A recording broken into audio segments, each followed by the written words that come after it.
Hello and welcome. You're watching a special broadcast of DD India, and it's all about the India AI Impact Summit, which is being opened formally in a short while from now by Prime Minister Narendra Modi at Bharat Mandapam. 20 heads of state and government, representatives from 45 foreign governments and over 100 top global AI companies have been participating in the summit since Monday.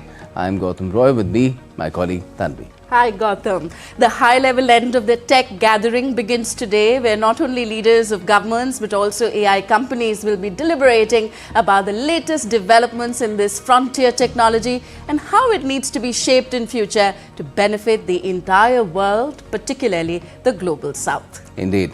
Now, artificial intelligence is a powerful tool which can be used to shape the world's destiny towards unprecedented progress at a blinding pace. But there have been concerns about it being misused and even going out of hand. Indeed. So over the next few hours, we'll be getting you all these conversations, developments going on at Bharat Mandapam and crucial outcomes with our expert guests in this special presentation. Well, together the goal is to ensure that AI delivers real impact safely and responsibly and to drive progress for everyone.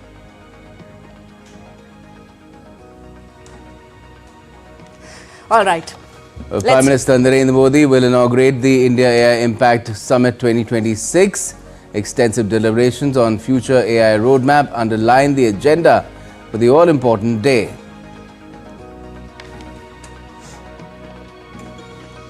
Indian AI companies roll out 3 big projects at the AI Summit, launches Sarvam AI, Gyani AI and Bharat Gen, reflecting growing expertise in reasoning, coding, governance and voice cloning.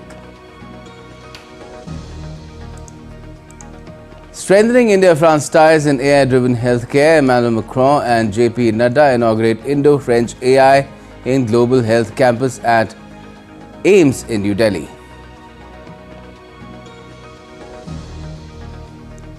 And within 24 hours at the India AI Impact Summit, 250,000 people pledged to promote and practice responsible AI, setting a new world record.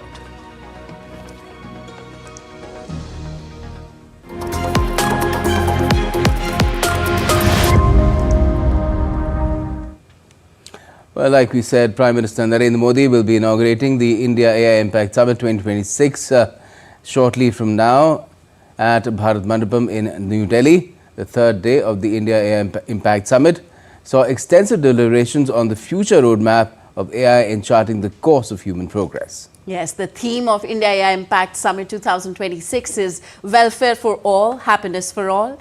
Our next report dives deep into what happened on the third day of the summit on Wednesday. The third day of India AI Impact Summit is witnessing various sessions ranging from governing safe and responsible AI within digital public infrastructure, AI and education, and accelerating India's AI growth. Minister for Electronics and Information Technology Ashwini Vaishnav attended the opening ceremony of Research Symposium at Bharat Mandapam, New Delhi. Addressing the gathering, he expressed optimism about India's future while also asserting that AI must be safe and solve real-world challenges. I am feeling really hopeful for a totally new future for our country and for the world.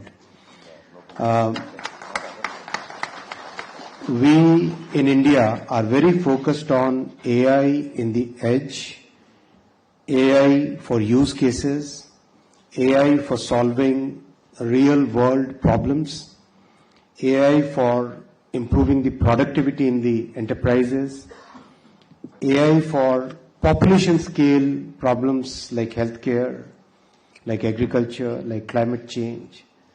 These are the things that we are focused here in India. Prahlad Joshi, Minister for New and Renewable Energy, visited the stall of International Solar Alliance at the ongoing India AI Impact Summit. The minister not only took a tour of the stall that talks about integrating AI with electricity, but also interacted with various startups. The theme of the India AI Impact Summit 2026 is Sarvajan Hitai, Sarvajan Sukhai, that is, welfare for all, happiness of all. It aims to position India as a leader in the field of AI and envisions a future where AI advances humanity, fosters inclusive growth, and safeguards our shared planet. 7 working groups anchor the summit, aligned to 3 pillars: people, planet, and progress. These groups are working on delivering concrete outcomes, demonstrating AI's impact across sectors. The 7 themes are AI for economic growth and social good, democratizing AI resources, inclusion for social empowerment, safe and trusted AI, human capital, science, resilience, innovation, and efficiency. It also is engaging over 100 government representatives, including more than 20 heads of state and government and around 60 ministers and vice ministers. Bureau Report, DD India. So India AI Summit has been a headline tech event worldwide since it started, and as it gathers momentum, Prime Minister Modi has held a series of bilaterals and deep discussions with heads of states. Now more in this report. Modi and Spanish President Sanchez met in New Delhi on the sidelines of the AI Impact Summit 2026. They discussed key areas like trade, digital innovation, healthcare, and climate action to strengthen India-Spain relations. PM Modi praised Spain's support for India-EU ties and highlighted the year of culture tourism. In a bilateral meeting with Finland's Prime Minister Petteri Orpo, PM Modi thanked Finnish PM for his personal support to the India-EU FTA, which ushers in a golden era in India-Europe relations. Leaders also held talks about enhancing cooperation in futuristic technologies like 6G, innovation, clean energy, biofuels, and circular economy. Prime Minister also held extensive discussions with the Serbian President Aleksandar Vučić. The two leaders discussed avenues to strengthen bilateral cooperation in trade and investment, AI, fintech, education, agriculture, tourism, and people-to-people exchanges. They also exchanged views on regional and global issues of mutual interest. Discussion with Croatia's Prime Minister Andrej Plenković focused on advancing cooperation in new areas of mutual interest, including AI, innovation, and clean energy, among others. Both leaders agreed to work for early implementation of India-EU FTA. Prime Minister Modi appreciated deep interest of the people of Croatia in Indology, yoga, and Ayurveda. With Estonia's President Alar Karis, PM Modi reviewed various facets of India-Estonia relations, underlining the potential for further cooperation in digital technologies and deepening people-to-people ties. They welcomed historic conclusion of negotiations on the India-EU FTA.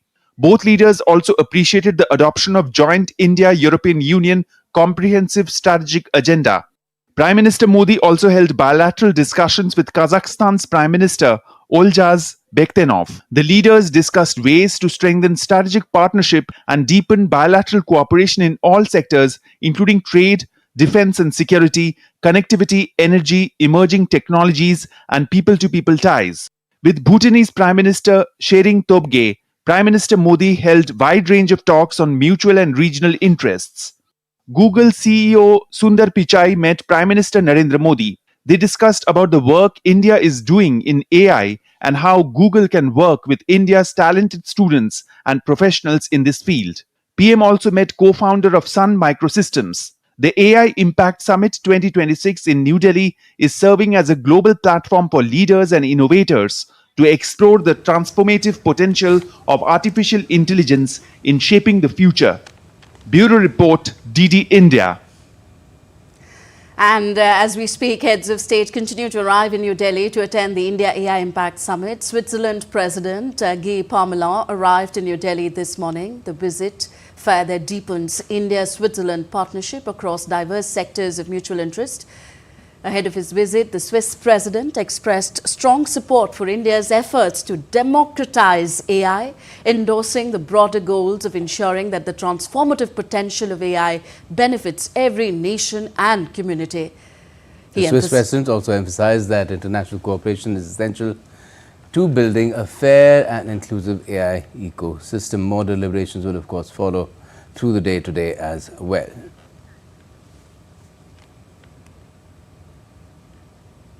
Former UK Prime Minister Rishi Sunak said that India is well positioned to be a leader in AI and demonstrate its mass adoption and deployment in society at an interactive session during the ongoing India AI Impact Summit in New Delhi, Sunak described India as a country with huge digital ambitions and capacity and underlined the extraordinary scale of recent AI investments.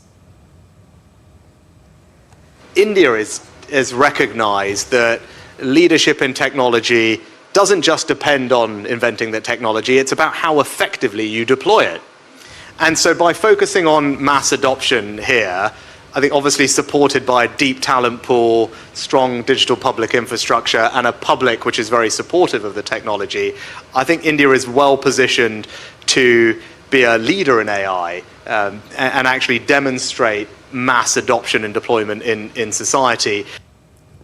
I must mention that Rishi Sunak knows his tech not just as former British Prime Minister, but also the son-in-law of Narendra Modi, the person who's been all about Infosys, India's top IT services company. Now, French President Emmanuel Macron and Union Health Minister JP Nadda inaugurated the Indo-French Centre for AI and Health at AIIMS, New Delhi on Wednesday. So this centre aims to promote AI-led research, medical education, clinical innovation, strengthening India-France cooperation in digital health and emerging technologies. It marks a significant milestone in India's vision of becoming a global leader in equitable and technology-enabled healthcare solutions. At the event, President Macron spoke about the growing role of Indian students in France and said that France encourages more Indian youth to study in French universities. It's very important for us to welcome more Indian students and to have more French students coming here. We speak about 10,000 per year, more or less, it depends on the season. We decided with Prime Minister Modi to have 30,000 by 2030. It's largely feasible. Largely feasible. Let's also tell you what has really been grabbing headlines worldwide, where India on Wednesday unveiled 3 sovereign artificial intelligence models at the India AI Impact Summit in New Delhi as domestic startups and national initiatives stepped up efforts to build homegrown alternatives to global AI system dominated by big tech. So let's tell you which are these 3 Indian AI platforms. Bengaluru-based Sarvam AI, it's one of them. Then there is conversational AI firm Gyani AI and IIT Bombay-led consortium that has developed a sovereign AI initiative, Bharat Gen. So it's a large language model and voice models designed to be trained, deployed and governed entirely within India. And also, if we tell you in detail about these AI models, how will they work and their benefits, let's go through those pointers as well. Sarvam AI launched 2 large language models, a 30 billion parameter model and a 105 billion parameter model, both trained from scratch in India. Yes, Sarvam AI said that the larger model outperforms global systems such as DeepSeek R1 and Google's Gemini Flash on several benchmarks, while using a mixture of experts' architecture to reduce inference costs. The models are aimed at complex reasoning, programming and agentic AI workloads, with Sarvam positioning efficiency as central to scaling AI for population-level use. Let's talk now about Gyani AI. Gyani AI unveiled Vachana TTS, a text-to-speech model capable of cloning human voices across 12 Indian languages using under 10 seconds of reference audio. Built for low bandwidth conditions and high volume usage, Vachana TTS is targeted at government services, customer support systems and large-scale enterprise deployments, with all data and models hosted within India. And third, IIT Bombay-led consortium's Bharat Gen launched its 17 billion parameter multilingual foundational model. Bharat Gen Param 2 on 17B mixture of experts. Param 217B is a mixture of experts model optimized for multiple Indic languages with a focus on enabling AI adoption across governance, education, healthcare, agriculture and enterprise use cases. So this is the first major phase of the government's clear push to have India first sovereign AI models with emphasis on local data, scale and control. The development marks a big shift in India from AI apps to core AI infrastructure.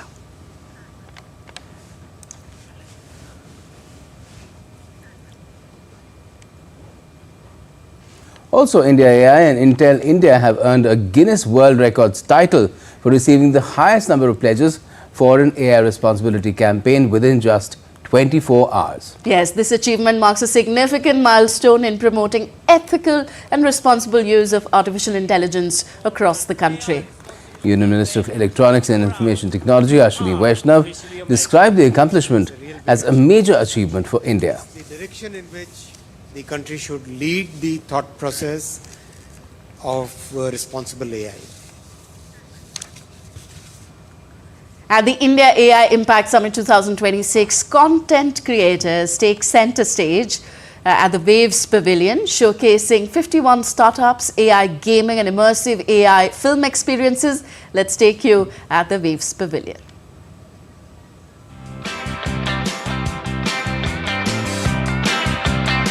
The India AI Impact Summit 2026 is not only the place to visit for AI industry stakeholders, but it's also a place for the content creators. The one-of-its-kind summit and expo is hosting Waves Content Creators Pavilion, which is exhibiting 51 startups, AI Gaming Corner, immersive AI theatre experience where films made through AI are on display. We have a film which is India's first AI-generated Gujarati feature film, which will have 82 AI-generated characters, and our film teaser has been selected here at Waves Creators Corner. So we are very thankful to Government of India for giving us the opportunity. We onboard sellers who want to sell any experiences, activities, events, smooth transition. You can upload your event experience at our platform and you can be discovered across ONDC network. We built a platform which makes it very easy for directors and for studios to make full-fledged movies that go on theaters, on television channels, on short screens, everywhere it is. This is the tool that's for creators to bring their creativity live on the big screen. The Waves Content Creators Pavilion is not only a game changer for the content creators, but it's also an insightful experience for the visitors with various AI technologies on display. Not only this, many states have also put their pavilions on display.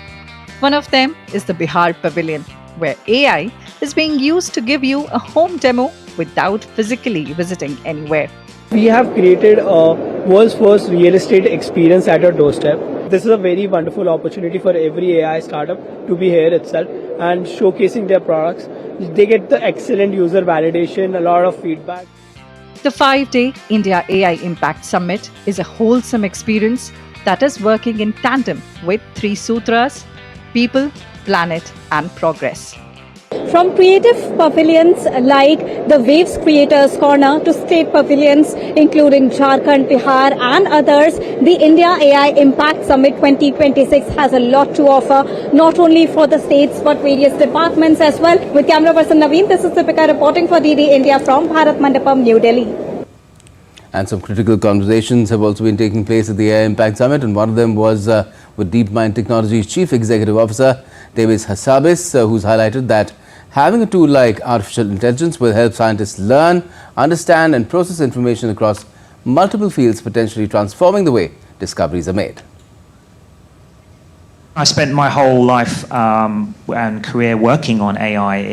I saw it quite early on as if you could build these kind of general models that were good at pattern recognition, they would be incredibly useful scientific tools. Maybe the ultimate tool for science. I think having a tool like AI will really help scientists learn about and be able to understand and process all of that information from multiple different domains. And now let's get all the buzz from the Bharat Mandapam from our correspondent Akhilesh Suman joining us now. We also have with us Professor Rahul Mishra from School of International Studies, Jawaharlal Nehru University in New Delhi. And in the studio, we have with us Professor Rohan Paul from Yardi School of Artificial Intelligence, IIT Delhi. Welcome to you all, gentlemen. First, going to you, Akhilesh. Well, the high-tech global gathering, it's the busiest day of the summit today, the highly pegged newsy day it's going to be. Akhilesh, tell us what all is lined up for the day for our viewers. Actually, you know that today is the main day of AI Summit, and in the warm-up you have seen that delegations have already arrived, and those entrepreneurs, startup leaders, they are already showcasing their things here. Today, that the day starts with a family photo. When Prime Minister Narendra Modi and other dignitaries of the world who will join the family photo, and I am giving that around 20 head of states are joining in this AI summit today, and there are 45 ministerial level delegations from different countries. So this includes developed countries and developing countries both. You mean that there is a conglomeration of global south and G7 countries like developed countries. So in that way, I think it is going to be very interesting today. And after this, Prime Minister Narendra Modi will inaugurate and give a inaugural speech. And it is also expected that French President Emmanuel Macron, who is already here in Delhi for last 2 days, yesterday he came, so today is earlier he was in Mumbai. Secretary General of United Nations, he is also expected, Antonio Guterres, to speak and address the gathering today. And after that there will be plenary session. In plenary session, that delegates from different countries will also speak, and other ministerial level deliberations will take place. And one of the important sessions I am going to tell you that around 1:30 p.m. today, India's AI mission. What is India's AI mission? That will be organized, and in that session I think important message will be given from India to the world about what we think about AI. That India has already declared that it will be Sarvajan Sukhaya, Sarvajan Hitaya. So it will AI for all. You can say that AI for the good of all. So in that way, I think it is very important message that will go from here. And then there will be CEO roundtable in which many important CEOs of many important global companies who are working on AI, they will also participate, including the head of Open AI, Sam Altman. So I think after that there will be many other sessions. So in that way, that many say parallel sessions are also being organized. So what I am gathering that the whole day today will be very, very packed, and the whole session will go till around 9 p.m. today tonight. So I think that everyone will be very interested to see that how this AI summit that is being organized by India, that is called AI Impact Summit, is taking shape. And one of the important aspects of this AI Impact Summit is that Prime Minister will take the whole leaders to an AI Impact exhibition, in which it is shown that how India is doing in AI and how some other global companies are doing in AI. So there is an exhibition of all those companies. So it will be very interesting that there is a convergence of global AI companies and Indian AI companies.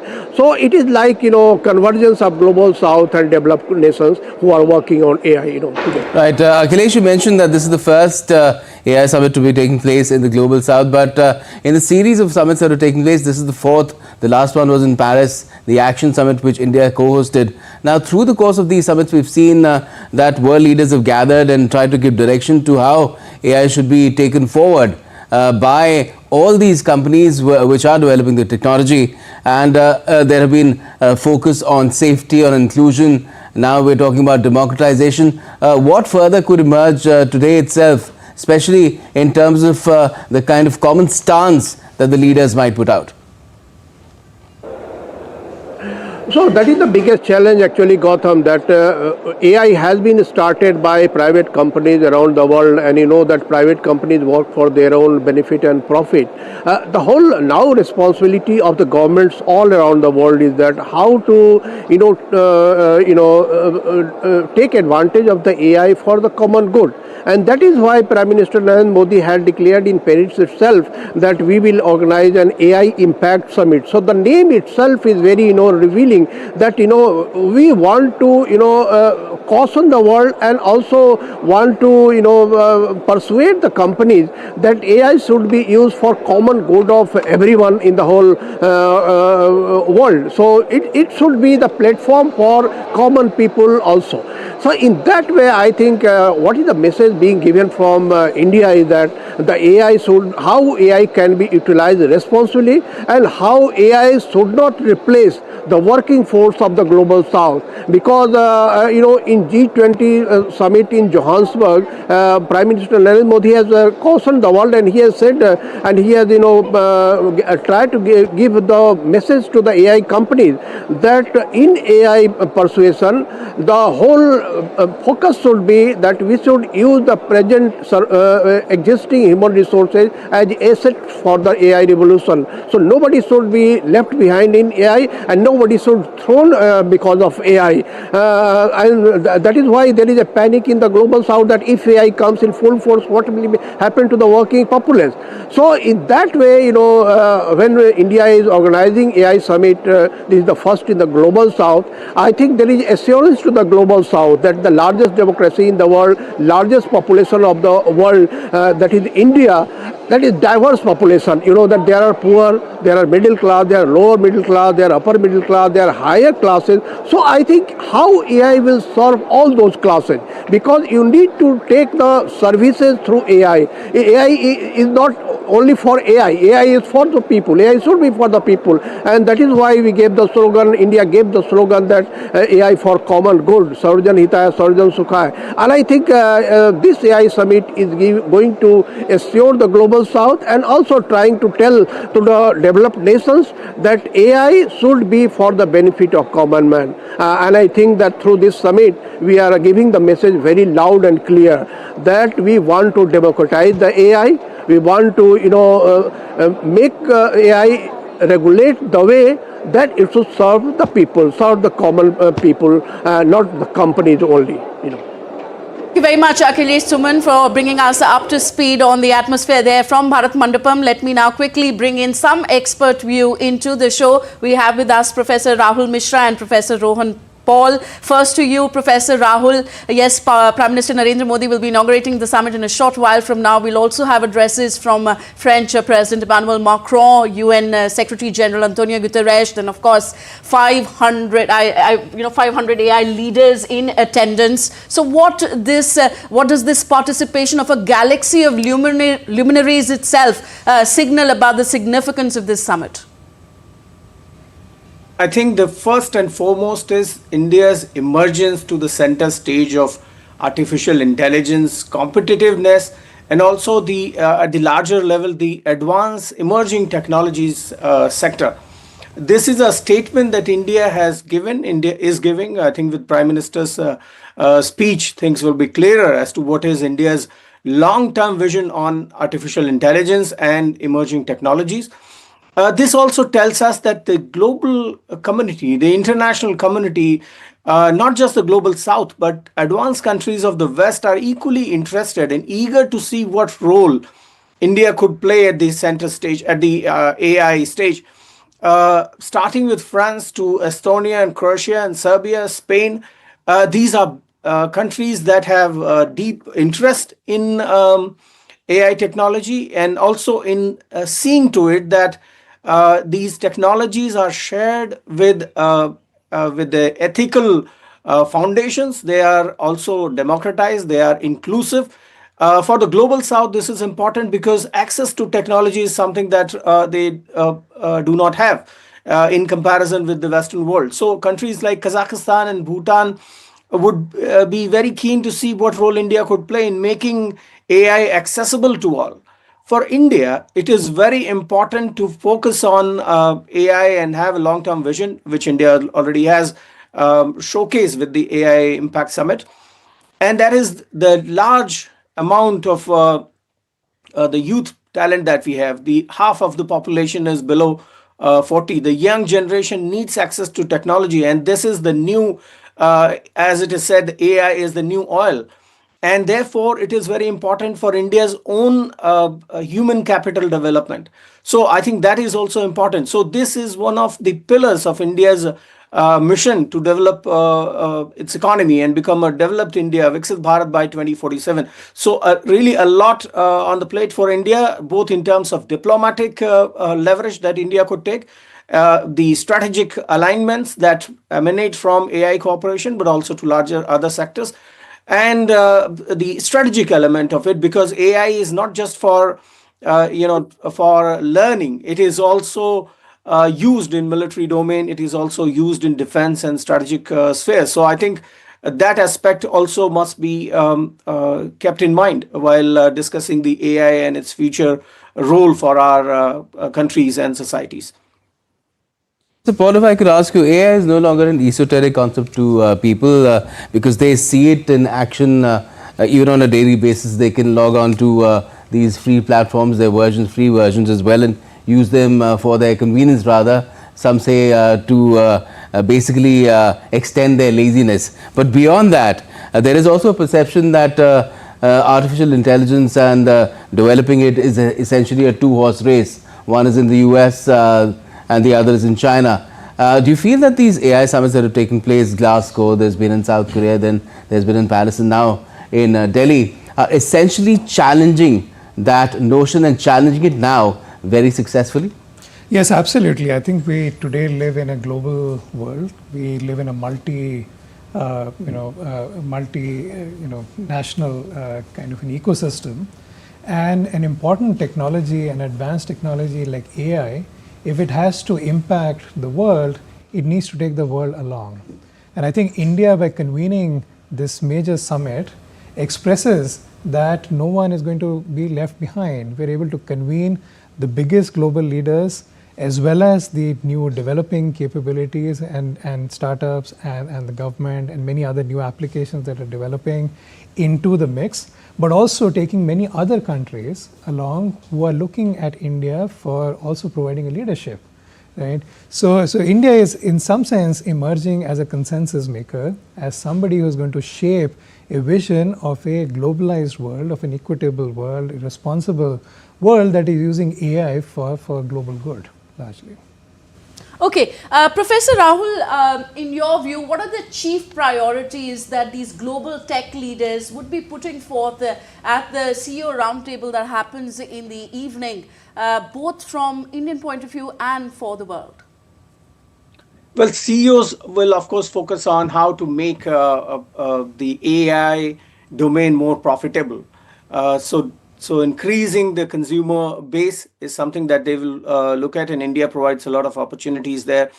I think, as mentioned earlier, this whole thing of AI and artificial intelligence platforms used for free is something that is, it is free, so good for common people, but it is equally dangerous because the data that you upload, the documents that you upload, even for language correction, we do not know where it is going to get stored and how it is going to be used, if not manipulated. So I think accessibility is also something that comes alongside increasing the consumer base.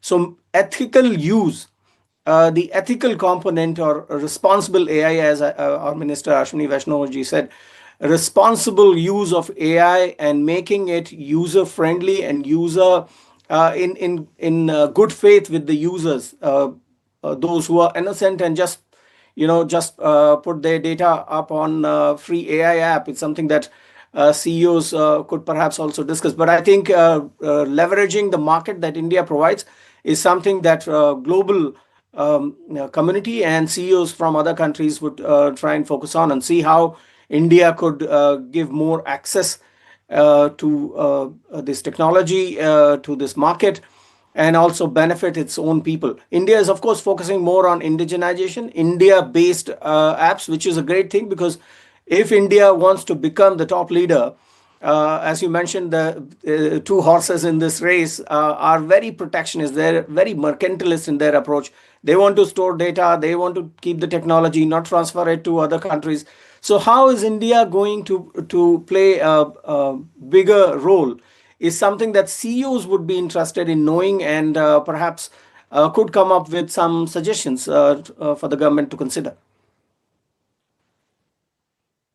Say that a lot of people have also cautioned that AI is a double-edged sword, so it needs to be shaped in a certain direction, which India has, of course, said that it should be for all, for the good of all. Whereas, as Professor Mishra mentioned, there are others who have a mercantile approach to it. They are engaged in a sort of a race. So, do you feel that sessions like these, summits like these, they are also an effort to take a universal approach to AI, which is commonly good for all, and whether that will succeed or not is still an open question? Absolutely. I think as any major technology, it is a tool. It's really up to us and our collective wisdom to shape it for the welfare of our society. And I think thinking about applications that that benefit society begins with participation. So the biggest aspect there is to bring all the voices from various parts of India, from various industries, from various segments of society, together to deliberate as to what this technology can do. And that provides a certain framework, a certain contour for developers to then tackle those problems. So I think in that sense, having a holistic view and starting with responsibility and equity at the very core of AI development, I think is going to lead to a future which is more responsible, where not only do we want economic progress, but we also want equitable progress across sectors, and also work in those sectors that have traditionally not been very profitable. And I think government's interventions there are going to be very important, to facilitate AI adoption. Will that ultimately happen? Because right now there are a lot of concerns about developments that are taking place in AI. Some people are concerned about mold books. Some people are concerned about what ByteDance has put out with Tom Cruise and Brad Pitt fighting in a scene which is very realistic and has rung a lot of alarm bells in Hollywood. Well, I think technology is global. And every country is, trying to, put their own viewpoint on AI and their own sort of strategic investments in that direction. Now, with the Honorable Prime Minister's, vision of happiness for all and equity for all, I think India is now going to be, making an impact. And today, in some sense, we are at the starting line for that. So what's going to unfold in the next few years is going to actually define, and India's moment is now going to arrive, right? And with what you're seeing here is a reflection of future. India can future. produce something breakthrough in this field as well, which will have even these people who are right now saying that we are the ones who are leading it and we are the ones who are taking it forward in the manner we see fit. They'll come running to us as well? Well, as a country, we have tremendous intellectual resources. We have the government support. We have a fairly, robust, economic framework. We have industry. I think this is hotbed for innovation. If we set our sights to something big, to be able to solve through AI problems of national interest, we are going to do that. And we have seen that across many other frontier sectors. We've seen that in space, we have seen that in digital transactions, etc., universalization, in basic amenities. We have made such tremendous progress. And that makes us believe that today, if you're starting with a new vision for AI, and this sector is also somewhere where we'll have something to say, something to innovate, and maybe our model will be the one that will expand to other countries. Let me get Professor Mishra's perspective on that as well. Professor Mishra, what do you think about this concept of leapfrogging? India has done that as far as its digital history is concerned. India is an example there. Do you think it can happen with AI as well? And then the world will be looking to India as to what it is bringing to the table. Yes, absolutely. I think India's remarkable success in providing the digital public infrastructure, the use of UPI is already a role model that countries across the world have been appreciating. So artificial intelligence domain is also something in which India could do really a lot. But the question is how? Considering the large population that India has, and most of it is still in the agrarian sector, the farmers and MSME sector, and our youth who are in universities and colleges and schools. So reaching out to them, if India could replicate its success story, the UPI success story, I think that will make a transformative change in the use of AI, how humanity looks at AI technology, and also how countries could adopt this this technology to their advantage and not get affected by it, in the sense that they do not become slaves to technology. Rather, they use it for their development, their growth, and overall prosperity. And that is why where I think the three sutras become very important. India, I think, to become really the top global leader in AI, has to follow this three sutras that the government has come up with, focusing on the planet, making it inclusive, equitable, accessible, focusing on the people, which means reaching out to the farmers, to MSME sector, to the farthest corner of the country, and reaching out to the youth, and for progress, because it will, if used smartly and with a long-term vision, it will lead to more progress and prosperity. So I think India is on the right track to become a leader and take the center stage in AI domain and its use for the masses. Yes, indeed. Let me talk a little bit about employability and skills needed to thrive in an AI-driven world. Professor Paul, some industry leaders argue that this AI wave in the next 4 to 5 years would make certain jobs obsolete, but also create a certain new kind of jobs. So what skills and ecosystem support do you think is most critical to generate those kind of skills in the society for students so that they can thrive in this next AI wave? Absolutely. I think increasingly the founding principles of these technologies are becoming clear. So the first major infusion needs to be at the university level, at the school level, in our education system, to talk about the mathematical underpinnings of this technology, coupled with practical experiences with the wonderful new tools which are emerging. Some within India, we are seeing emergence of new language models, etc. We are seeing also development in kits that you can have in schools and colleges to try out with. And I think that is going to spur the next generation of innovators who are today in schools, tomorrow they'll be in colleges and so on, and they are the innovators for the future.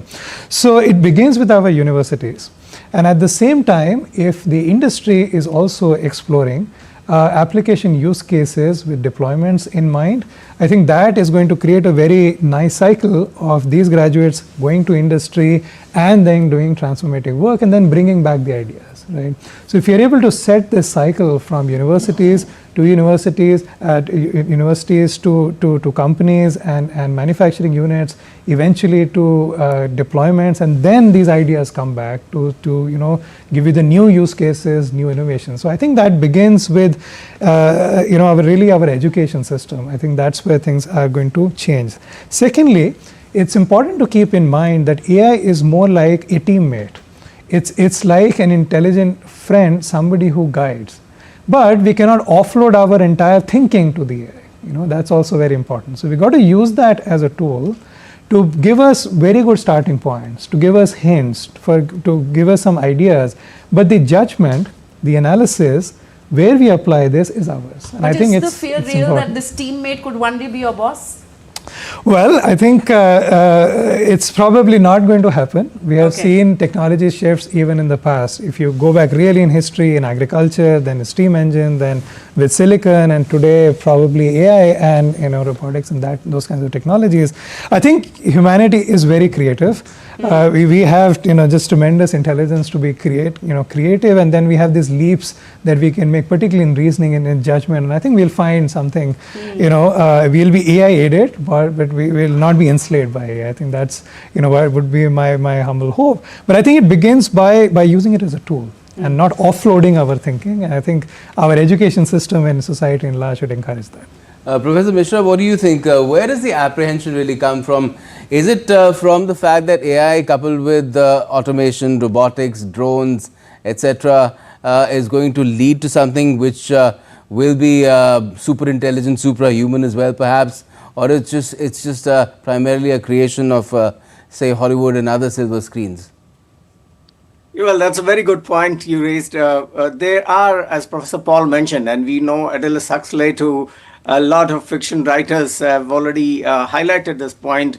But then there are skeptics on technology, starting from the medieval times, from Industrial Revolution onwards.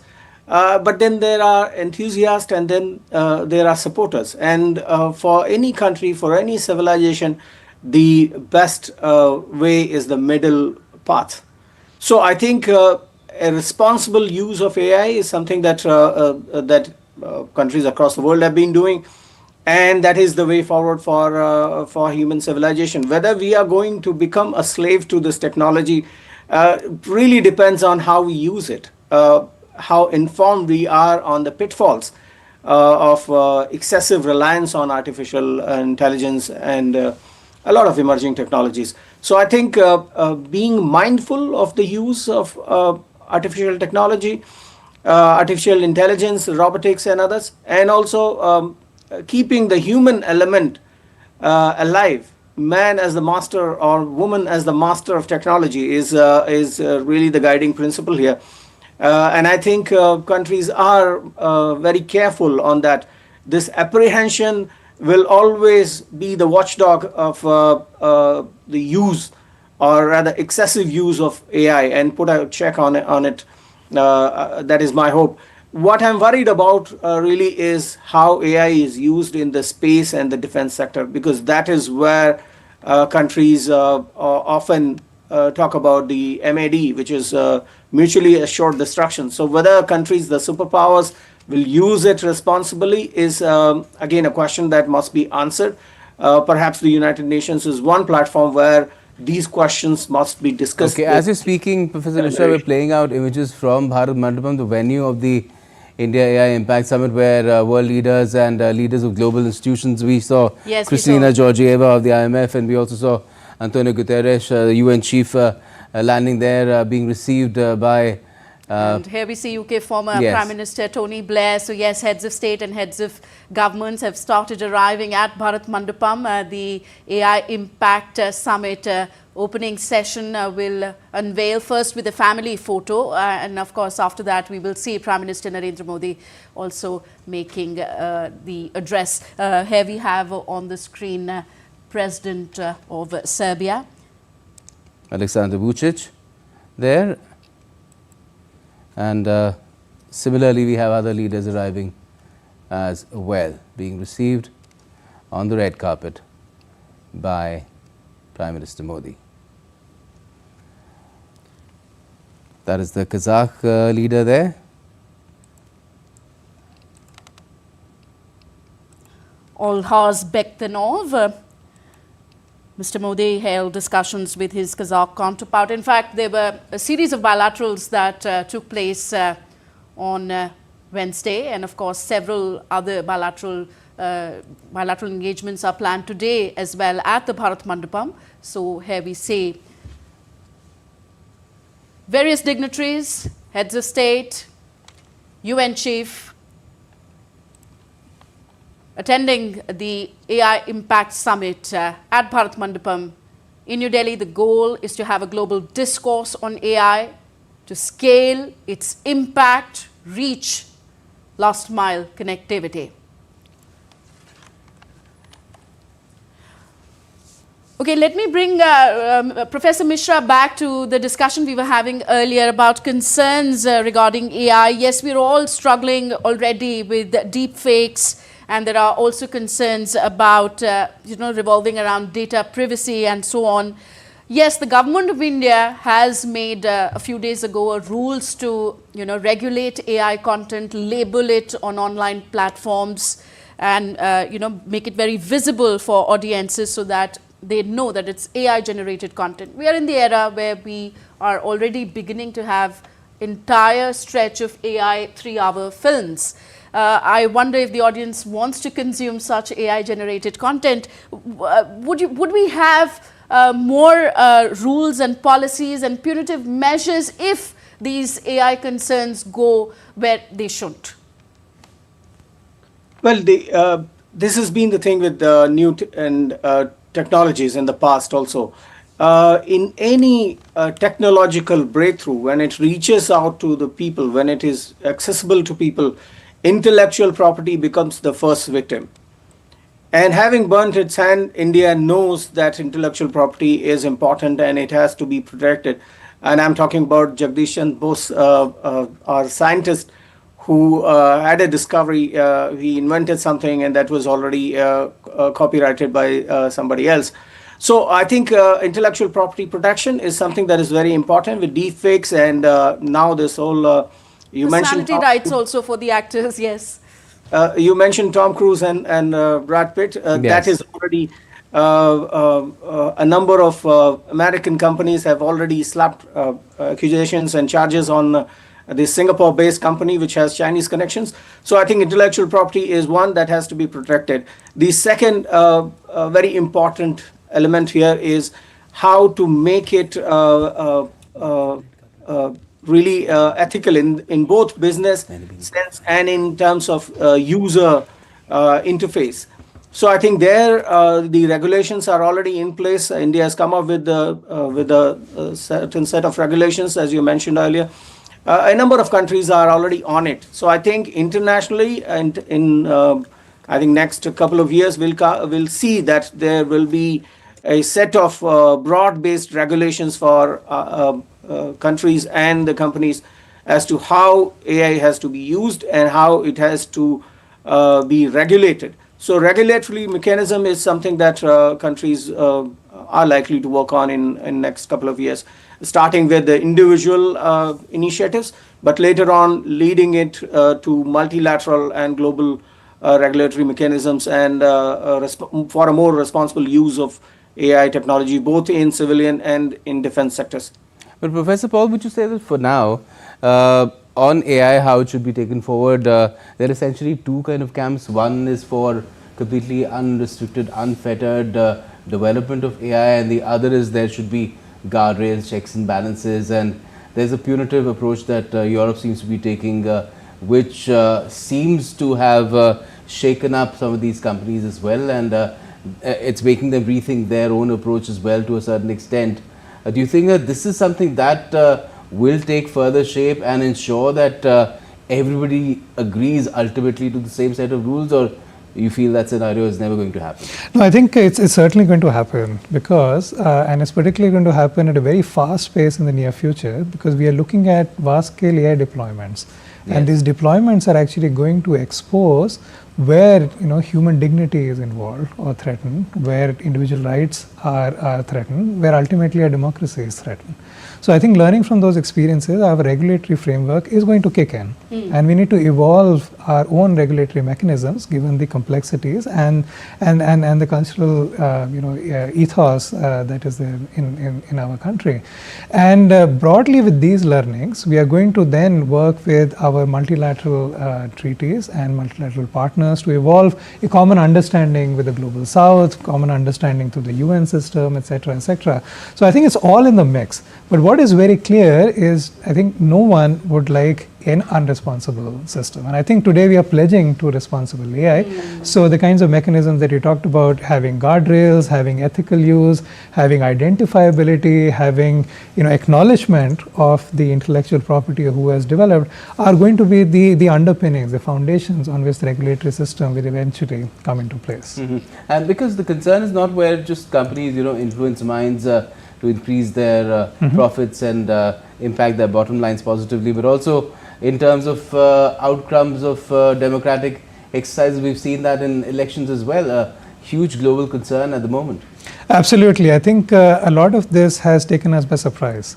AI is one of those technologies which is in the exponential phase, right? And our regulatory systems are sort of catching up. Our collective understanding itself in academia, in other domains, even in governance, is evolving. And I think that exponentialness has taken us by surprise.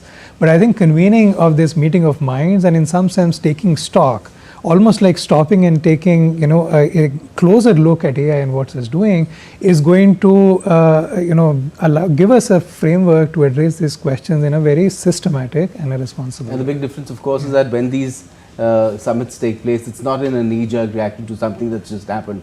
It takes a larger overview of how things are evolving. Absolutely. I think such a concentrated effort, such a multilateral kind of an effort. And stakeholders are part of it themselves. Those who are accused of misusing to a certain extent are also part of this. How do they see these gatherings? I'm sure it raises accountability at some level.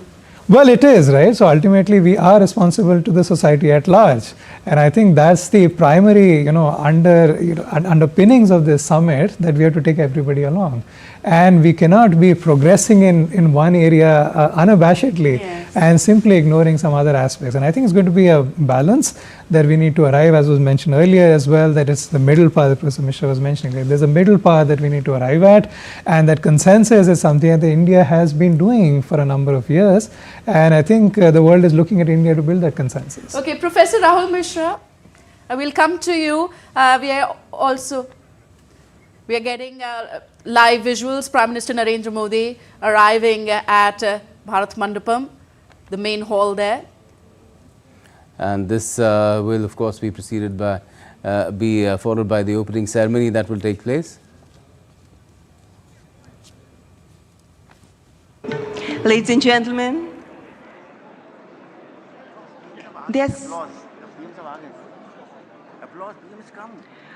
Ladies and gentlemen, Honorable Prime Minister has arrived at Bharat Mandapam. Let's have a big round of applause.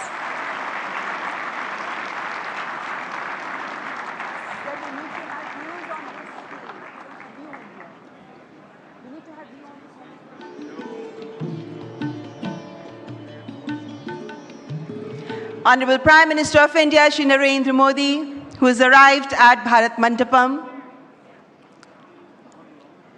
This is a moment where everybody has been waiting for. Honorable Prime Minister is here, ladies and gentlemen.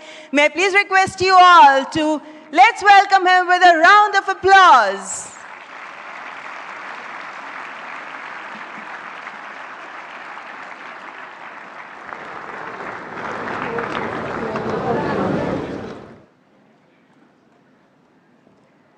Artificial intelligence is a question for many, but not today. Today we've all gathered here for the AI Impact Summit 2026. Namaskar, distinguished guests, excellencies, ladies and gentlemen.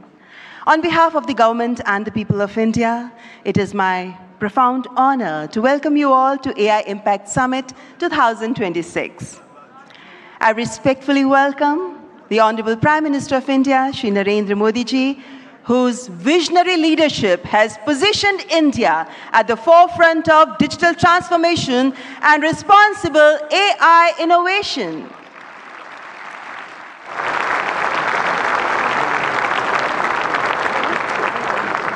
It is with great pleasure that I extend a very warm welcome to His Excellency Emmanuel Macron, who will be joining us very soon, the Honorable President of the French Republic. I also warmly welcome Shri Ashwini Vaishnav, Honorable Minister for Electronics and Information Technology, Government of India. We are profoundly honored by the presence of heads of state, policymakers, global business leaders, researchers, innovators, and distinguished delegates from across the world. Ladies and gentlemen, welcome to this global platform for dialogue, collaboration, and innovation. Welcome to the AI Impact Summit 2026.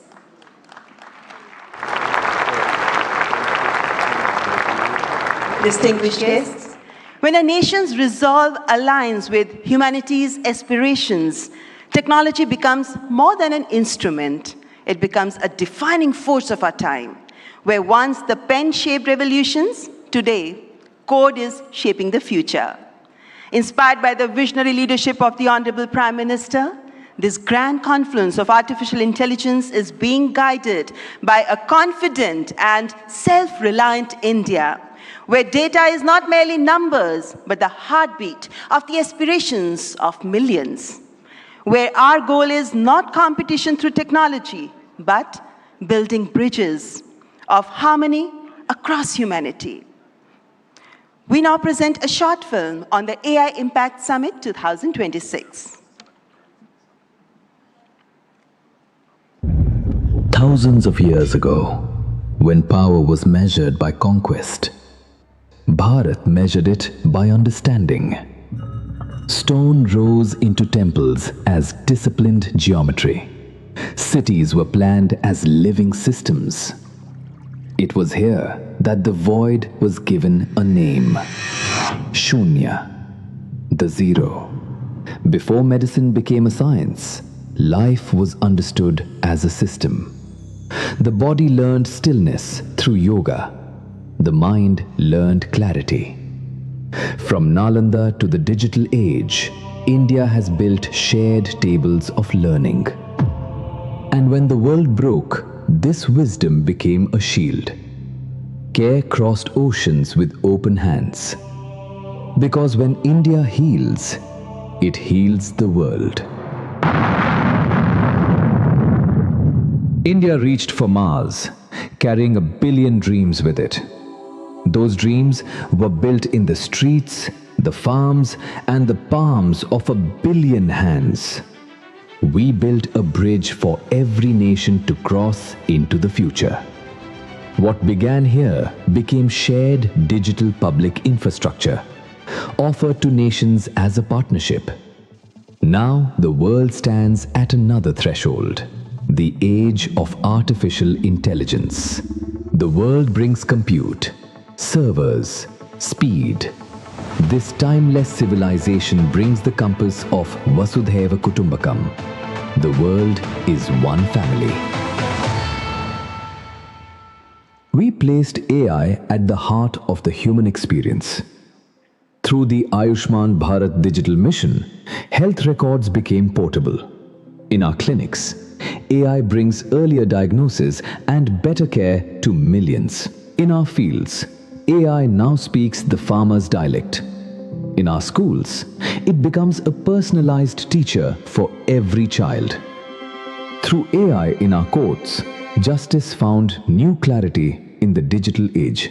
This is technology expanding human capability, not replacing it. When systems are designed for all, humanity moves forward. Not upward for a few, but forward for many. As intelligence scales beyond borders, a larger responsibility emerges to ensure it remains democratic, inclusive, and accountable. This is AI for good. India does not lead to stand apart. It leads to hold the circle together, ensuring that the Global South has a voice as a co-author of the intelligence age.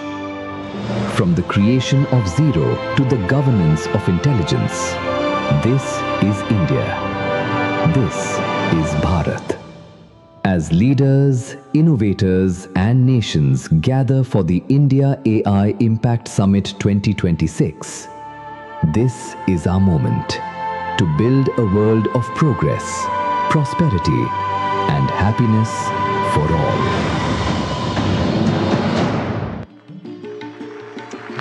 Sarjan Hitai, Sarjan Sukhai. That's AI Impact Summit 2026. Ladies and gentlemen, I now invite Shri Ashwini Vaishnav, Honorable Minister for Electronics and Information Technology, Government of India, to deliver the welcome address.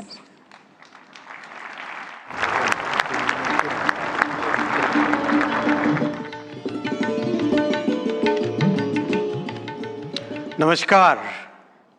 Honorable Prime Minister Shri Narendra Modi ji, Honorable President Macron, President Pamelin, respected heads of states and heads of government, honorable ministers, distinguished delegates, friends from the industry, media, and dear students.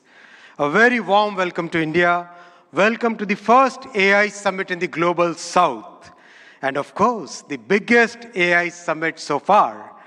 We have participation from 118 countries. Thank you all for making this summit a grand success. Friends, AI is a foundational technology. It is already transforming how we work, learn, and make decisions. Our Honorable Prime Minister Shri Narendra Modi ji believes that the true value of technology lies in ensuring that its benefits reach the masses. Our Prime Minister's vision is to democratize technology, deploy it at scale, make it accessible to all. That's why in our country, in India, we are working on all the 5 layers of the AI stack. The first layer is the application layer. We sincerely believe that ROI will come from this layer. And this is where the real benefit will flow to the masses in line with our Prime Minister's vision. That is why we are building real-world solutions in healthcare, agriculture, education, logistics, design, financial services, every sector, wherever the benefits can reach the masses. The second layer is the model layer, and that's where the sovereignty comes in. While we understand that very large models will continue to push the frontier, we also understand and believe that more than 90% of the use cases can be addressed with smaller, focused models. These specialized models will deliver greater value to our masses by addressing specific use cases at much lower cost per token as well as overall cost of access. Our bouquet of sovereign models, many of which have been launched during this summit, they are all focused on multimodal and multilingual capabilities because we have a very diverse culture and we have hugely diverse linguistic scenario in our country. We have launched some of these models during this summit, and these models have stood their ground against frontier models on the points that matter most to us. The third layer is the compute layer, and here, once again, our Prime Minister's vision of democratizing technology is clearly visible. We treat compute as a public good, and that's why in a public-private partnership, we have created a common compute platform where we are providing access to 38,000 GPUs at a very affordable rate for our startups, academia, researchers, and students. And we will be adding another 20,000 GPUs to this common compute platform. The fourth layer is the infra layer with our talent pool and very trusted policies. And recently, our Honorable Prime Minister has announced during the budget a very big policy shift towards getting the world's data to India, to reside in India, to be processed here, and to deliver high-value services to the entire world. We expect large investments in data centers in the coming months. The fifth layer is the energy layer. Friends, it's the commitment towards clean energy that our Honorable Prime Minister has always shown, and that's why in our country today, more than 50% of the power generation capacity is from the clean sources, from renewable sources. Our visionary Prime Minister has recently reformed the nuclear energy sector also, which is another very good sector for providing that base load of clean energy. We have a robust grid which has been practically rebuilt over the last 1 decade. In this context window, this is the context window in which we are building our AI ecosystem. Stanford University AI Index places India among the leading countries in AI adoption, AI talent, and AI diffusion. But we are also conscious of the challenges which are facing our IT industry. And to mitigate it, we are working with the industry and academia to upskill, reskill, and to build a new talent pipeline for this new intelligence age. While we harness the benefits of AI, we must also find collective solutions for mitigating the risks. By placing human safety and dignity at the heart of AI, we can move forward with conviction. Together, through this summit and through all the collective efforts and through the vision of our Honorable Prime Minister, let us shape an AI future of the humans, by the humans, and for the humans. Thank you very much.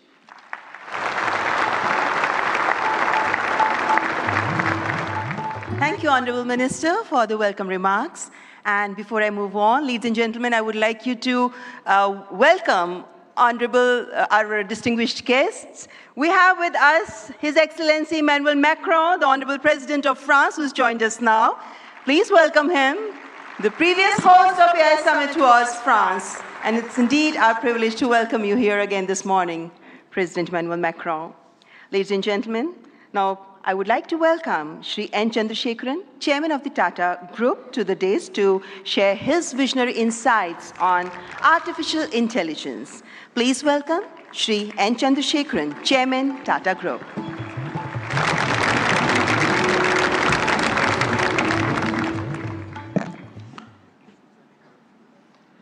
Honorable Prime Minister Shri Narendra Modi ji, Your Excellencies, heads of state, policymakers, and distinguished ladies and gentlemen. It is an extraordinary privilege to be here this morning and participate in this AI summit. India is a nation of AI optimists. Our enthusiasm is not surprising. Indians have witnessed the hugely ambitious digital infrastructure programs and what they can achieve. The largest digital identity system in the world, covering 1.4 billion people. A digital payment interface that accounts for half of the entire world's transactions.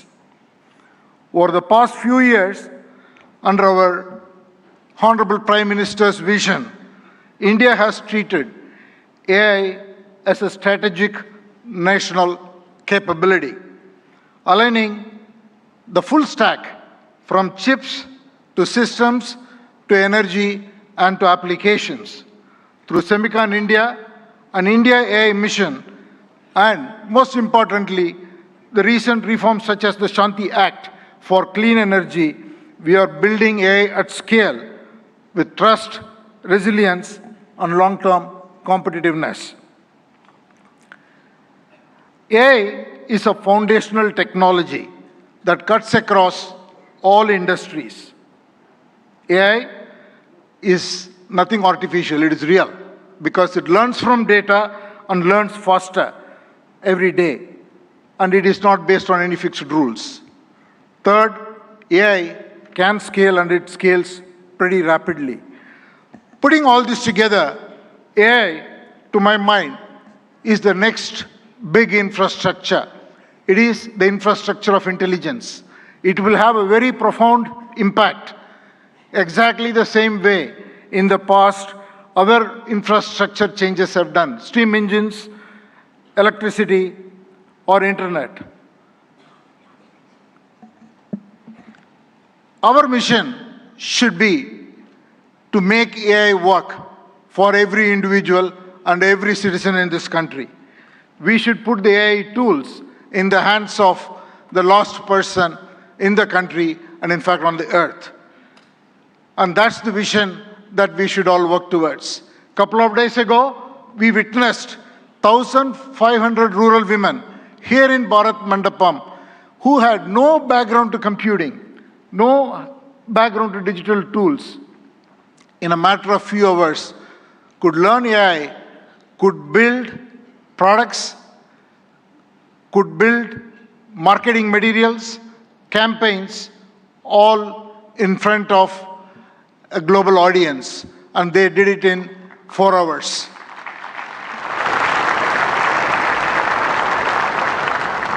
AI will have huge impact on our public services delivery.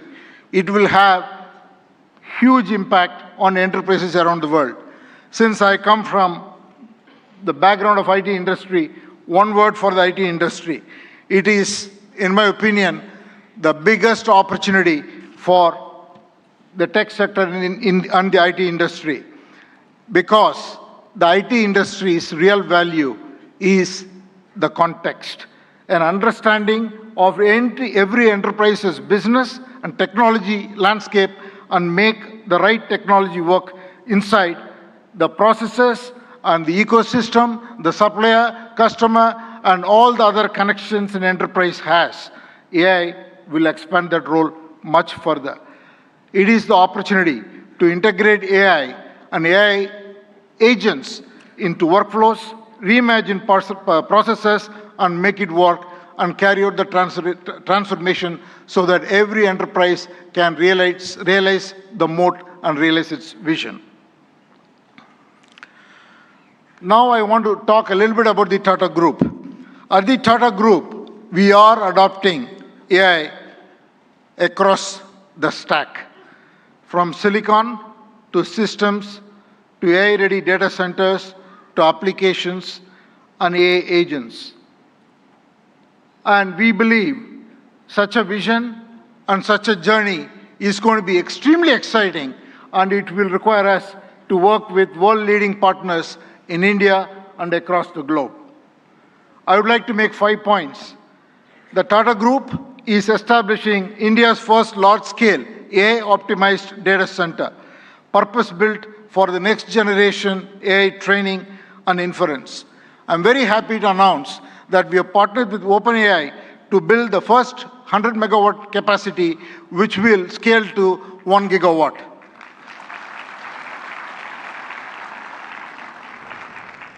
And we made an announcement with AMD yesterday where we will combine the world-class AI rack architecture with Tata's strength in infrastructure, engineering, power, and solution capabilities to create a sustainable high-density AI capacity in India for global standards. The third, we are already building an AI data insights platform. Minister Ashwini articulated the layers of data architectures. What we are building is totally based on diverse Indian data sets on top of the foundational models, so intelligence becomes available across the diversity of Indian contexts. And the fourth, TCS and our other company, Tata Communications, together, we are building an AI operating system for industries. What we will do is to build agentic industry solutions for every industry. We are already well on that journey, and we will work with partners to be able to launch it and take it to all enterprises around the globe. And finally, again, I want to thank the vision of our Prime Minister, which made it possible for us to make a serious foray into chips and semiconductors. What we will do next is to build chips that are very domain-centric, which will be totally AI-optimized for every industry, and we will first launch or work towards getting it ready for the automotive sector. So these are the areas that we are focused on. I think it is the time for promise to take action into practice so that we can deliver prosperity. Finally, in conclusion, I just want to say that we are standing here at a very defining moment. It is the age of abundant intelligence, where the scarce resources are trust, stewardship, and human capability. So let us send out a simple standard for the AI decade. Capability with dignity, high impact for every watt of energy, and progress with agency and collaboration. Thank you all very much.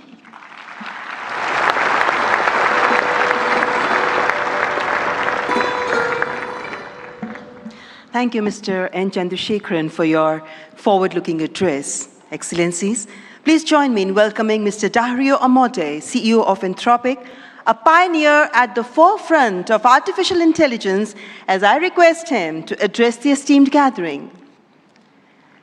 Please welcome Mr. Dario Amodei.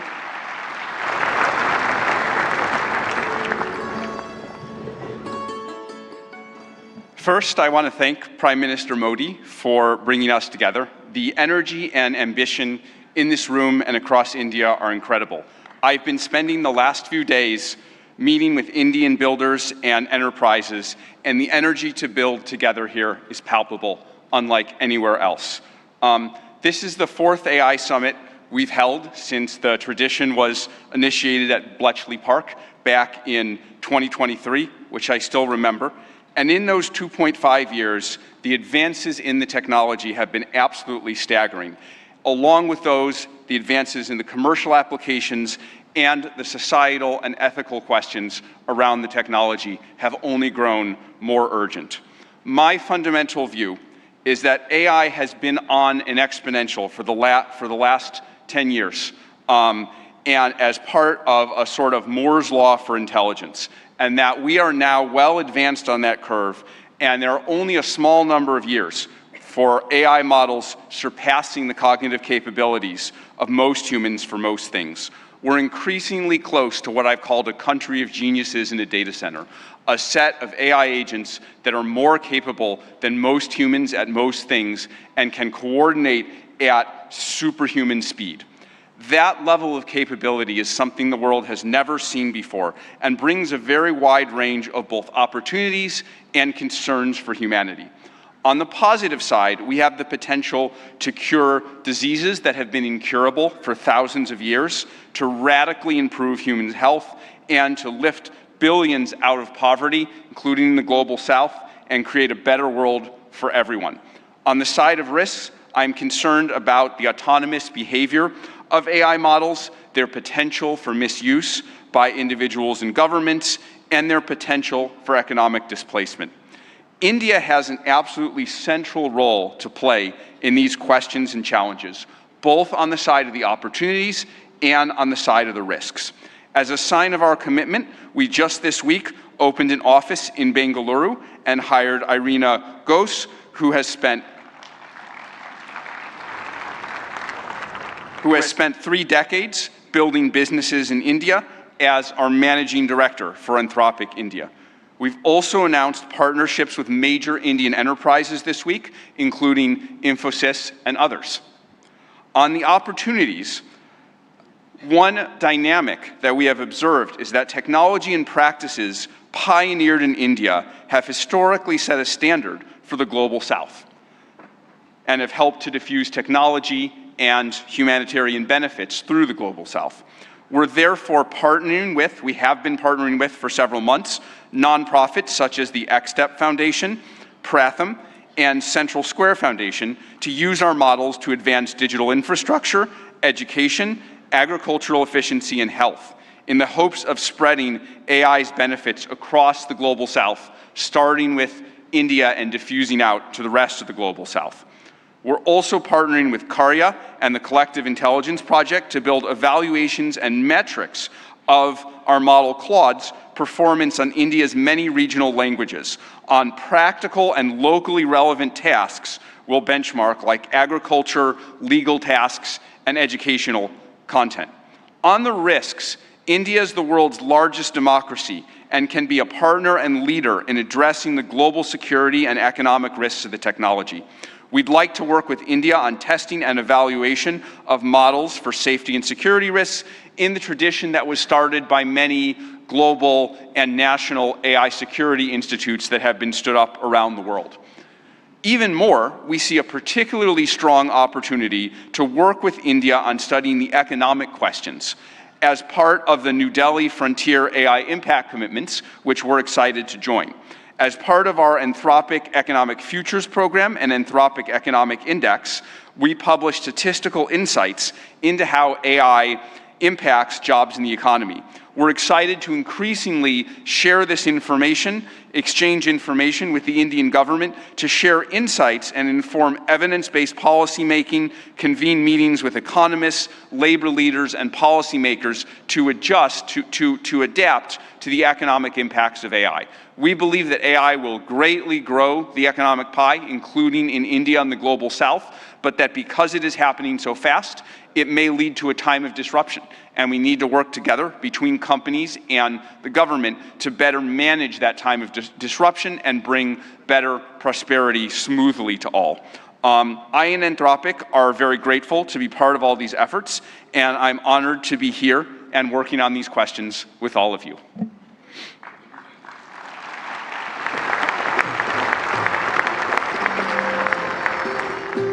Thank you, Mr. Dario Amodei, for that illuminating address. Ladies and gentlemen, it is our privilege now to welcome Shri Sundar Pichai, CEO, Alphabet and Google, for the keynote address. We look forward to his insights on the evolving role of artificial intelligence. Mr. Sundar Pichai.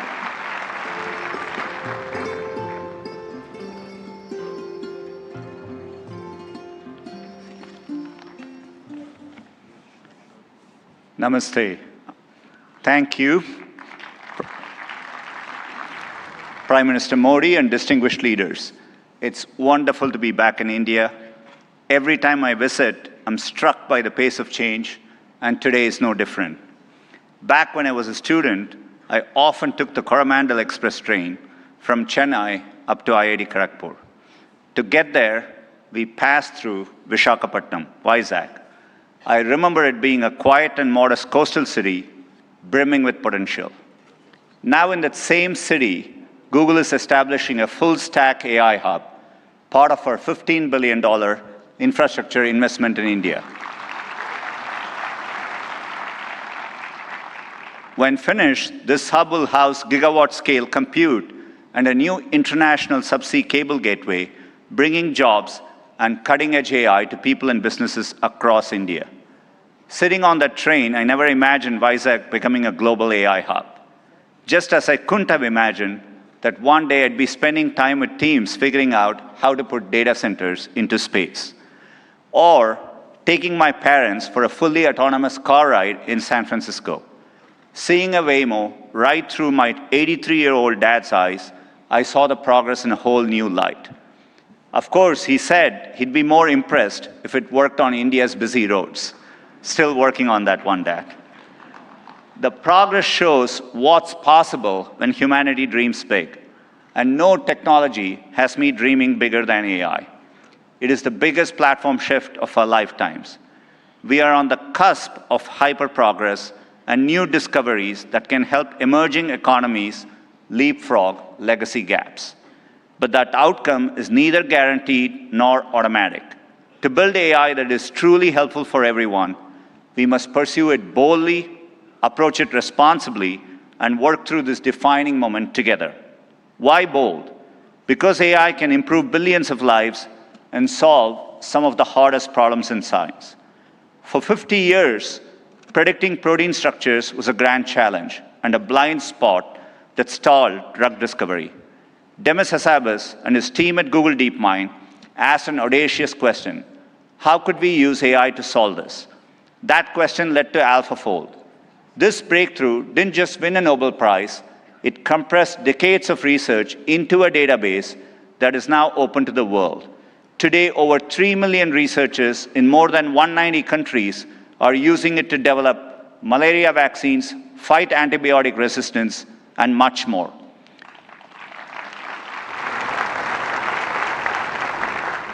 And we are asking similarly bold questions across the scientific stack, from cataloging DNA disease markers to building AI agents that act as true partners in the scientific method.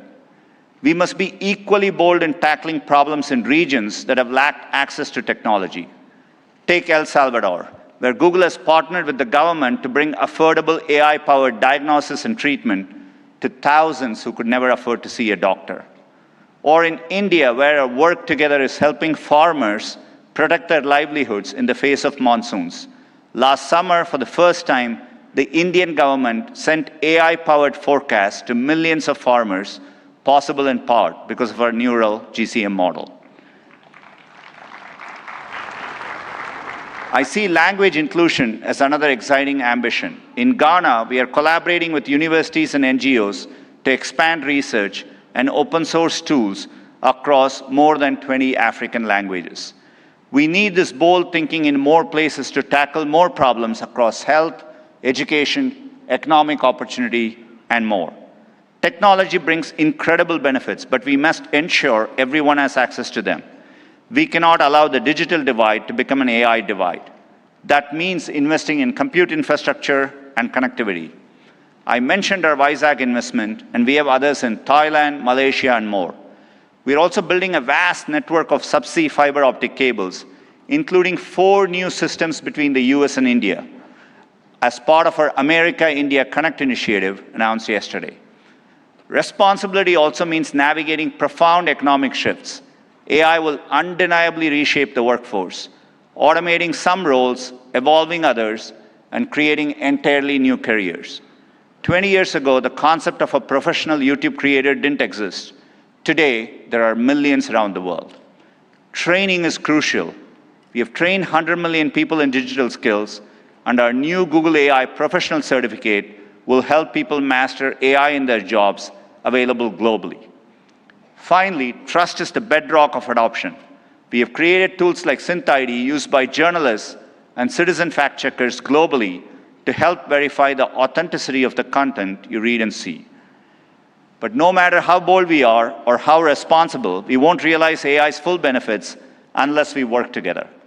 Governments have a vital role that includes as regulators, setting important rules of the road and addressing key risks. And importantly, also as innovators, bringing AI to public services that improve lives and accelerating adoption of these technologies for people and businesses. There are glimmers of this from around the globe, from the Ugandan government using AI and satellite imagery to locate priority areas for electrification, to getting potholes fixed for residents more efficiently in Memphis, Tennessee, by using AI scans of road surfaces from buses. Tech companies must also step up, building products that boost knowledge, creativity, and productivity to help people achieve their dreams. And we also need companies of all sizes thinking about this, harnessing AI to innovate and transform their businesses and sectors, and to skill up and empower workers. We have the opportunity to improve lives at a once-in-a-generation scale. I know we have the capability to do this, and looking at the leaders here today, I believe we also have the will. Now we must do the work together. Thank you.